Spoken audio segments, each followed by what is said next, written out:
Before we begin, shut the door. This story isn't about what hides in the forest. It's about what crawls into your mind when you're alone. It comes straight from Reddit's r/creepy stories, written by you/Joaquin the Unseen. And if you hear a whisper while listening, don't look around. Just listen closely. I found an old GoPro camera on one of my hikes. The camera was just nestled there in the grass, as if it had been casually dropped and forgotten about. Listen, I know some of you might think I am wrong for this, but I took the camera back with me. Yes, I know. The owner probably would have come back and claim it. It wasn't exactly hidden, so the owner probably would have found it easily. But that's just the way I am, you know? Finders keepers, losers weepers. Ha ha ha. Yeah, alright, I should have just left it there. But when I saw the footage, oh man, the footage, the owner, all right, better I get it done with. It's probably a good thing to get it out. There were heaps of video footage on the GoPro, including 7 different videos from this week. That means the owner had it recently and dropped it not too long ago. Only a couple of days, probably.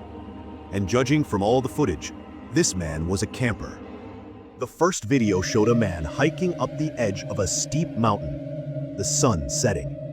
This was one of the routes I went up during my hike when I found the GoPro. The man was aged, yet not too old, 50-ish, I would guess. The man had a gray beard and mustache, outrageous and obscuring his features. The man also had wispy gray hair, partially covered by a Western cowboy hat.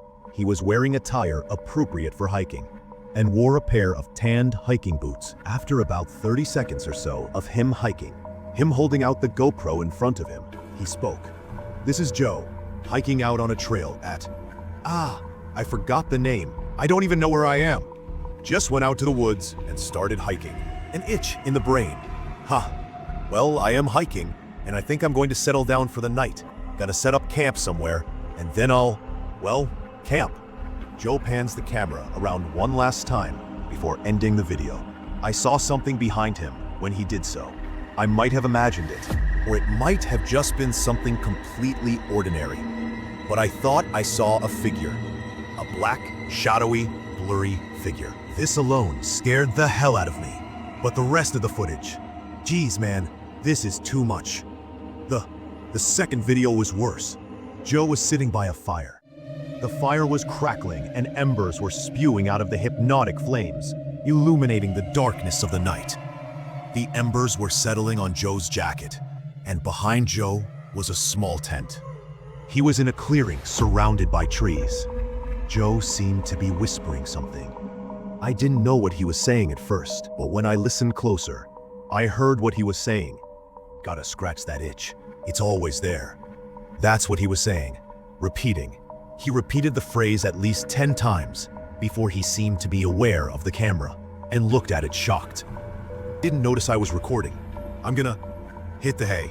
And with that, Joe got up, strode over the camera, and ended the recording. Very peculiar, and creepy as hell. But it only gets worse from there. The third recording showed the same scene as the second, but the fire was out and it was morning.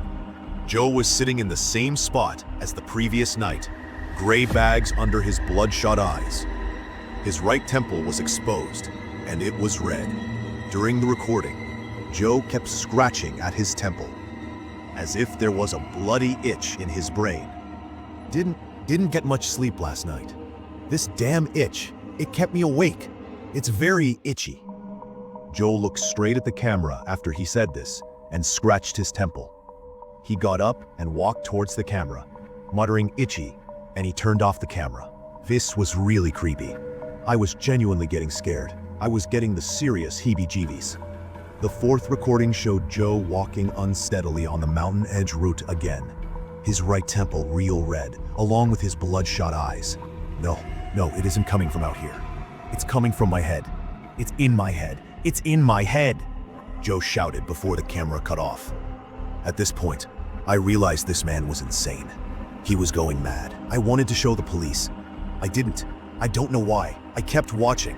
The fifth recording was bad. It showed Joe twitching in the middle of a clearing surrounded by bushes. Blood trickled down from his right temple, and Joe continued to twitch in a creepy way before the camera cut off. Joe was twitching. He was literally standing there and twitching there, and he had an effing gash on his temple. What in the bloody hell is happening to Joe? This is messed up as hell at this point. I didn't want to watch anymore, but I kept watching. An itch in the brain, I guess. The sixth recording showed Joe walking down the mountain edge in the crisp morning, a bandage tightly wound around his right temple, soaked in blood. Just woke up in a clearing. I don't know how I got there. I had a bloody gash on my temple. And what? What did you say? No, no, no! Joe shouted at himself. The recording cut off. What the hell? Who was he talking to? What was happening to him? What the hell was happening? Joe was seriously effed up. I made a vow to myself to not ever rewatch the footage and not to ever watch the last recording. I broke it. I woke up in bed in the dead of the night and the GoPro was in my hands, playing the seventh recording. Joe was crouching there, hands tightly clasped on his head.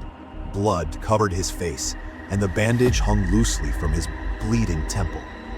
Joe looked at the camera. His eyes were really bloodshot, red surrounding the black pupils. I felt a chill run down my spine as he stared directly at me and shouted, "Get the hell out of my head! Get out! Get out!"